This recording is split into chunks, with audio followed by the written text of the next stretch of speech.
Well, Razorback fans, full college football weekend has officially ended.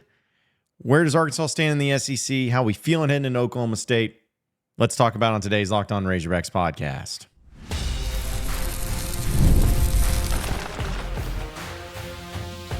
You are Locked On Razorbacks, your daily podcast on the Arkansas Razorbacks. Part of the Locked On Podcast Network, your team every day. Welcome into the Locked On Razorbacks podcast. I am your host, John Nabors. I am also the host of Inside Arkansas Live, which you can catch every weekday afternoon starting at noon on Inside Arkansas and InsideArkansas.com. Hope everybody's having a wonderful, wonderful Tuesday and hopefully had a great Labor Day weekend as we have a lot to get to today. I know we kind of had time off a little bit yesterday, but so many things to talk about. It was nice. Again, I know everything's hindsight, but Arkansas only having to play in a Thursday game is so nice. And then you get all Labor Day weekend to watch the games and everything. And Sam Pittman got to meet with the media on Monday and had a few interesting things to say, which we'll talk about here in just a little bit. But, you know, I wanted to talk on the show today about where Arkansas stands in the SEC. Because right now, that's what's important. That's what's going to make the difference between this game and this season being good or bad, enjoyable or not enjoyable. Like the Oklahoma State game is important. I'm not saying it's not. It's 100% important. But it's not going to matter if you don't win in the SEC. And knowing some of the opponents that Arkansas has in the SEC, we kind of give an indication of where it's at. Because when Arkansas, listen, when you win a game 70-0, and, Arkansas actually showed some mercy, unlike these other classless programs in the SEC. Ole Miss, I see what you're doing. Alabama, a bunch of teams that are rude and mean. Arkansas at least took the foot off the gas. I don't know, I'm just making stuff up. But still, a lot of domination and everything. But now we have an idea of kind of what the SEC looked like after week one. Now, most of the games, like it's crazy. The SEC actually had 5 shutout games, if I did my math correctly, which is very possible I didn't. 5 shutout games, and then a few games that the opposing team only scored 3 points.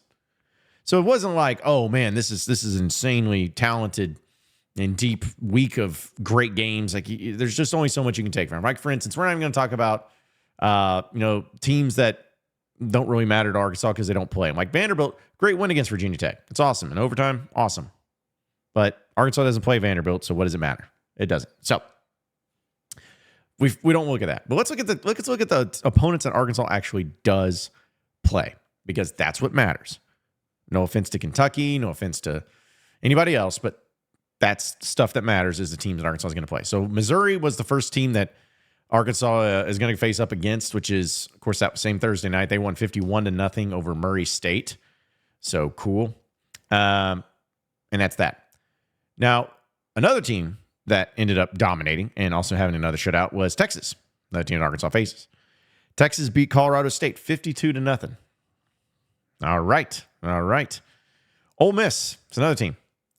76-0 over Furman. 76-0 over Furman. You see a trend here? Like I know that it doesn't matter in the grand scheme of things, but some of these scores are pretty absurd. Now, here's where it gets interesting. Well, actually, no, let's wait for the interesting part of it to get to the end. Tennessee beat Chattanooga 69-3. All right, 69-3. Arkansas does play them. Mississippi State 56-7 is what they beat Eastern Kentucky. Great.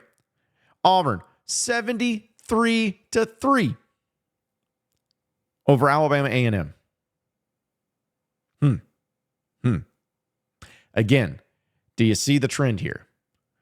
So you're talking about 6 of Arkansas's opponents on the SEC schedule just blew out their opponents, which is not surprising. It's not like any of them went up against really high-end, high-quality teams, but it still looks to be impressive. I mean, anytime that you take care of business that way and you blow them out in a major way, got to give respect out to them.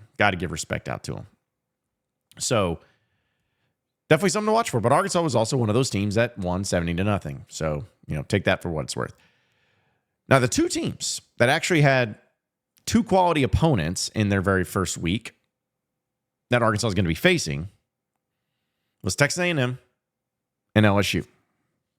Now, Texas A&M facing Notre Dame was a great game, and LSU facing USC was a great game. But watching LSU and seeing Brian Kelly and his reaction after the game and him slamming his fist down, like, I've never been a Brian Kelly fan, I'll be honest. And it has nothing to do with LSU. I wasn't a fan of his when he was at Notre Dame. I've just never liked his approach. I've never liked his demeanor. He seems like a whiner. Seems like a guy that just, kind of what showed up in the game after the game against USC, blames other things, blames other people. I don't know, just he rubs me the wrong way. Not a fan. So seeing him lose against USC, it's not surprising because USC is a fine team. Lincoln Riley is a good coach. But that's not a game that LSU should have lost. And that's really not a game that LSU should only have scored 20 points in. I know that USC and LSU both have improved their defenses with their defensive coordinators and everything, but those are still not games that they should lose. And at least not in that fashion. But they did. Sorry, I got a really crick in my neck, so if I keep moving it around, that's why. Probably look like a madman, a psychopath. So, yeah, LSU just didn't look good. And Texas A&M was the other one.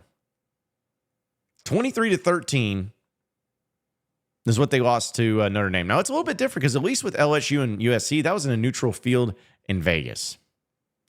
Texas A&M was at home in College Field, which, well, I'm glad they changed it now. But on EA Sports College Football, it was the number one most intimidating place. Brr, brr, brr. Yeah, it did not help them here. They lost 23-13. Ugly game. And without question, the worst of it was Connor Wegman. He went 12 of 30 for 100 yards, no touchdowns, and 2 picks. He did that at home against Notre Dame. I mean, there was nothing redeeming about the A&M offense. 246 yards is what they gained total. Now, Notre Dame's a good team. I mean, top 10 team.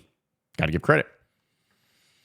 But my point is that we get so wrapped up and so focused in and so used to seeing a bad performance by certain teams in the early going that we start to believe, oh, well, maybe that's a game that Arkansas can win. Maybe so. And there could be some truth to that, for sure. I'm still pumping the brakes. But I do believe, just like I had before, that Arkansas could beat Oklahoma State, could beat Texas A&M, could beat LSU.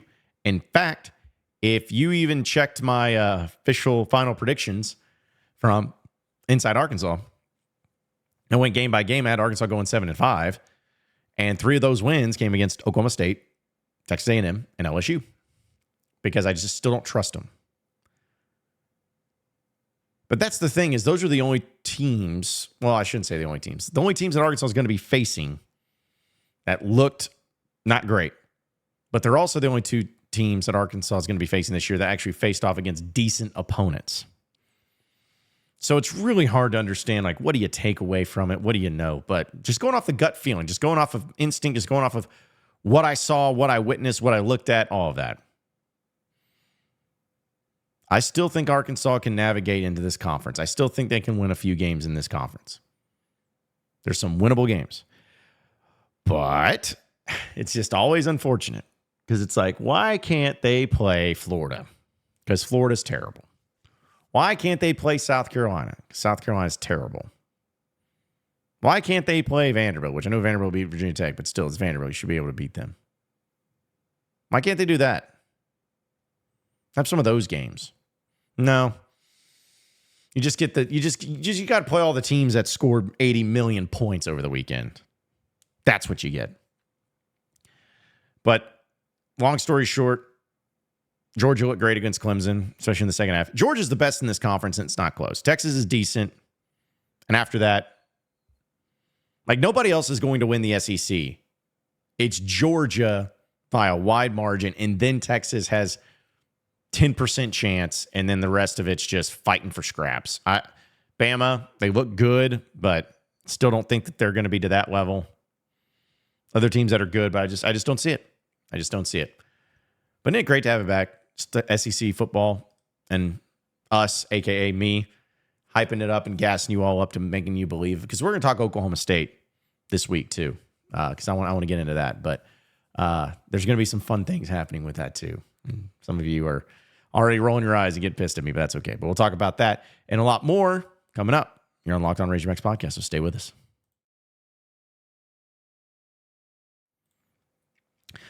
All right, folks, all you Locked On Razorbacks fans, I want you to take a moment and get your heads in the right place and in the game, because there's a brand new mobile game that I think you're going to love just as much as I do. It's the Ultimate College Football HC. In this amazing game and simulation, you get to step in the shoes of a head coach and lead your college football program to glory. Can you imagine actually being the head coach of the Razorbacks? From recruiting players and hiring staff to overseeing training camps and handling school scholarships, you control every crucial detail of your program. It's all in your hands. Will you be able to handle the pressure? That's the biggest key. And here's what I really love about the game. You're responsible for calling the offensive plays during the games. Your strategy will not only determine the success of your football season, but will shape the future and legacy of your program. Ultimate College Football HC is completely free, has no ads, and is 100% playable offline. You can play on the go as you want and when you want to. And, of course, we have a special offer for Locked On Razorback fans out there.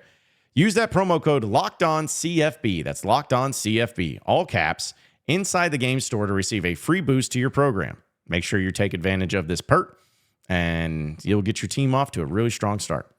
Download the game today. Just visit ultimate-cfb.com. That's ultimate-cfb.com, or look it up on the app stores. It's Ultimate College Football HC. Begin your coaching legacy today.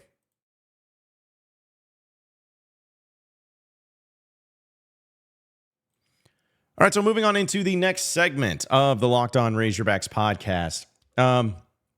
Big week, obviously, for Arkansas. They've had extra time to get ready for Oklahoma State, which Oklahoma State was able to take care of business against South Dakota State and win that game 44-20, which, by the way, folks, that's a good win. I know no one's going to give them credit, and yes, Oklahoma State should have won that game, but San Diego State is one of the best teams in the FCS level. They're a team that is constantly playing for championships, national championships, and you got to give credit, and credit is due, and respect where it's due. That's a good win. So do not look at that score. Do not look at, Ollie, their big-time running back, only had 11 yards and was averaging 3.5 yards a carry. Don't look at any of that crap. Don't. Look at the things that matter. Look at the things that matter, which is pretty much nothing because we're still trying to figure both these teams out. But still, it's gonna be a good game. But Sam Pittman met with the media today, and there was nothing really significant, like majorly, when it came to all of this. But a few things of note that, and this is something that I'm going to warn you. There's going to be some speculation on my part. There's going to be some gut feeling on my part. I have no scoops. I have no reporting. I have no evidence of it. It's just a gut feeling and basing it off of what I've been, it's like reading the room situation. But basically, folks, I don't feel good about Patrick Kudus playing much this year, which is really unfortunate because he's a really good offensive lineman. One that obviously was a starter on the offensive line for a reason all spring and even in the fall. Highly regarded player coming out of high school. And I think that Marion Harris, who took his spot, did a fine job against UAPB. And I think it's still possible that he could do a fine job.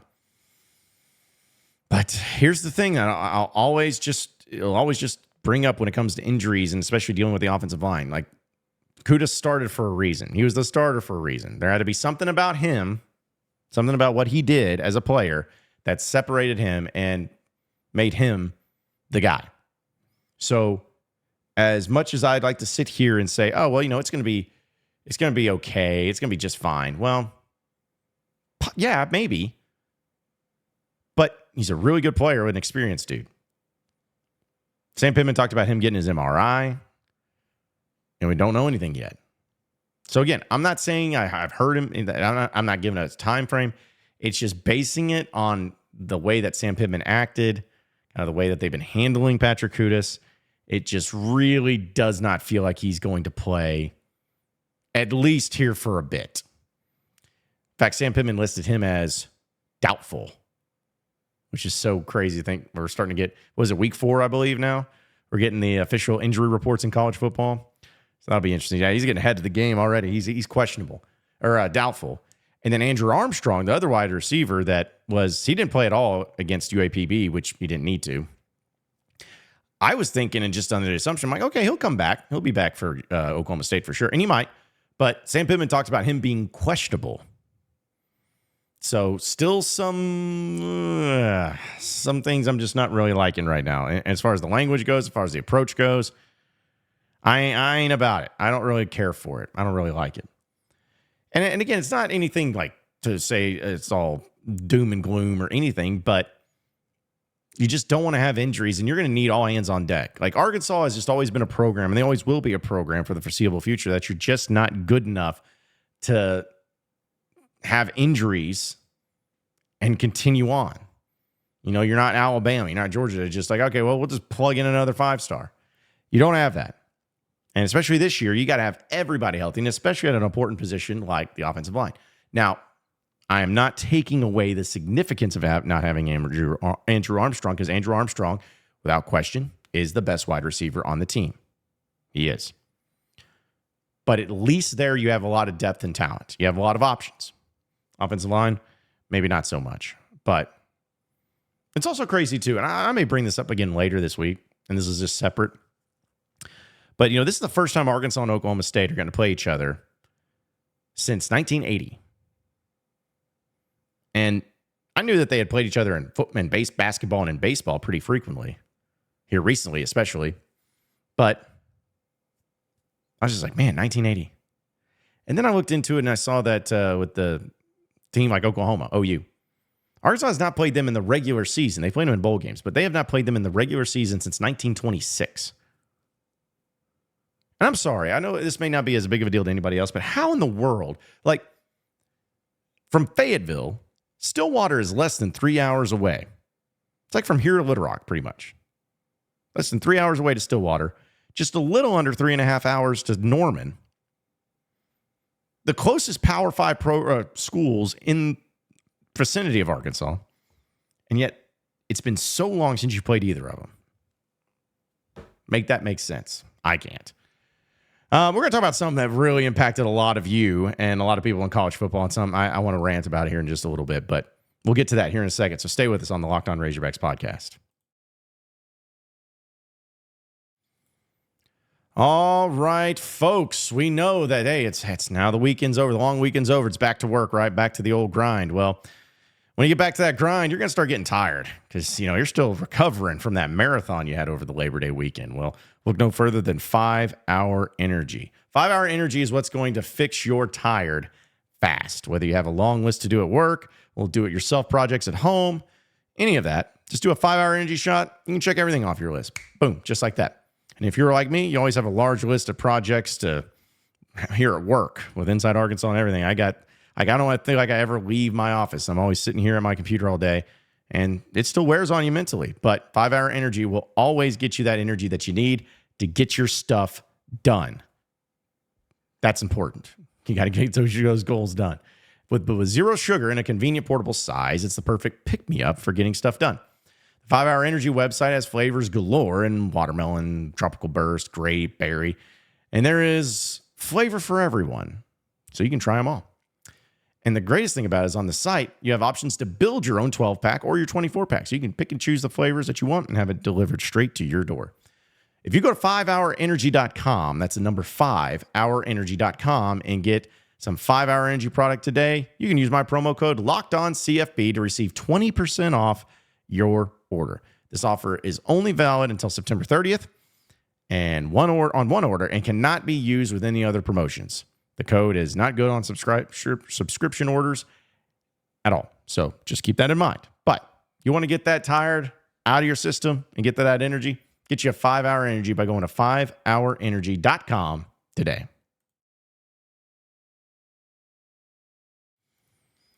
All right, final segment here on the Locked On Razorbacks podcast. I was not one of these people. I was not one of these individuals that had to deal with this. In fact, I'm on that YouTube TV grind, but a lot of you probably found out on Sunday right before the LSU USC game, that if you had DirecTV, you did not have access to any of the Disney channels, which means you did not have access any longer to ABC and ESPN. This is not new because it has happened and it happens way too often. But I'd be hard pressed to find a worse timed situation where you lose ESPN, like arguably one of the biggest college football games of the weekend, in a time slot where there's nothing else going on. It's like the main event, and you lose. It's almost like it was done on purpose or something like that. So yeah, DirecTV's had some issues there, and I think they've had some issues with maybe Fox. Like that's been out for a long time. And I'm not sitting here trying to like say go this way, go that way. Like you are all very smart people. At least I hope so. You're going to go with whatever cable provider or anything like that that's going to work for you, that you can afford, that you like. I mean, that's what makes this country great, is you get choices, you get options when it comes to your important things like your TV and where you're going to be watching football, college football. But it is irritating, and I do get fed up with this type of crap that happens because it's just straight greed. And I know that Disney, ESPN, they're going to take it as if like, oh, okay, well, it's DirecTV's fault or DirecTV's fault, vice versa and everything. It's like, as a consumer, I don't care whose fault it is. I want it back. And it's kind of unfortunate because, yeah, you do have options for cable companies and for streaming services and all that. But what you don't have options is where you watch the game. Because the only way you're going to watch that game is if you had ESPN. And other places had ESPN, not DirecTV. So I'm sure DirecTV lost a lot of business, and they probably still are losing a lot of business because of it. It just really frustrates me, man. It really pisses me off when this happens. I wish it didn't. I have a lot of friends of mine that have used actually DirecTV. And people think that it's just, putting the satellite dish, like, what are they, living in 1998? No, I mean, they still have the streaming service too with DirecTV, which I believe is owned by AT&T nowadays. But still, it's a really unfortunate thing that that's what it comes to. So if you were one of those people, I feel sorry for you. I wish there was, I wish it wasn't like that all the time. But man, this happens all the time. It happens with local networks a lot. And it just makes me wonder, at what point do you just like, oh yeah, we're going to risk this. This is worth the risk. I don't know. I think it should be illegal. Not that anyone listens to me or cares, but still, it was just a lot of crap for you. All of you that had to deal with it. Truly apologize, and that truly sucks. But you know what doesn't suck? This podcast, so subscribe to it. Appreciate all of you listening in, watching in to the Locked On Razorbacks podcast. Be sure to like and subscribe to it on Apple Music, I guess Apple Podcasts nowadays. I keep saying iTunes or Google Play. I don't even think that's what either of them are called anymore. It shows how old I am. Apple and the Google Play Store, Google Podcast. Do that. We're wherever podcasts can be found. Also on YouTube. Got to check us out and also subscribe there. If you have any questions, comments, concerns, you can also get after me on Twitter at John Nabors Show. We'll be able to keep it going from there. So same podcast time, same podcast channel tomorrow afternoon. Have a great day, everybody. We'll see you then.